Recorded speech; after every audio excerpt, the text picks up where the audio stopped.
Upcoming OTT release dates confirm చేసుకున్న movies list 11/11 present ఆహాలో streaming అవుతుంది.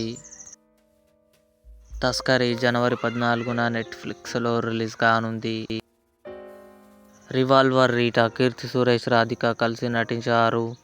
డిసెంబర్ 26న నెట్ఫ్లిక్స్లో రిలీజ్ కానుంది. రన్అవే జనవరి 1న నెట్ఫ్లిక్స్లో రిలీజ్ కానుంది. లుపిన్ సీజన్ 4 జనవరి 1న నెట్ఫ్లిక్స్లో రిలీజ్ కానుంది. సూపర్ సుబ్బు కమింగ్ సూన్ నెట్ఫ్లిక్స్లో రిలీజ్ కానుంది. హక్ ఇమ్రాన్ హష్మీ, యామి గౌతమ్ కలిసి నటించారు. జనవరి 2న నెట్ఫ్లిక్స్లో రిలీజ్ కానుంది. ఆంధ్ర కింగ్ తాలూకా రామ్ పోతినేని, భాగ్యశ్రీ బోస్ కలిసి నటించారు. డిసెంబర్ 25న నెట్ఫ్లిక్స్లో రిలీజ్ కానుంది. మురారి డిసెంబర్ 31న థియేటర్లో రిలీజ్ కానుంది. ఇవి అప్కమింగ్ కన్ఫర్మ్డ్ ఓటీటీ మూవీస్. ఈ వీడియో మీకు నచ్చినట్లయితే లైక్ చేయండి, షేర్ చేయండి, మా ఛానల్ని సబ్స్క్రైబ్ చేసుకోండి.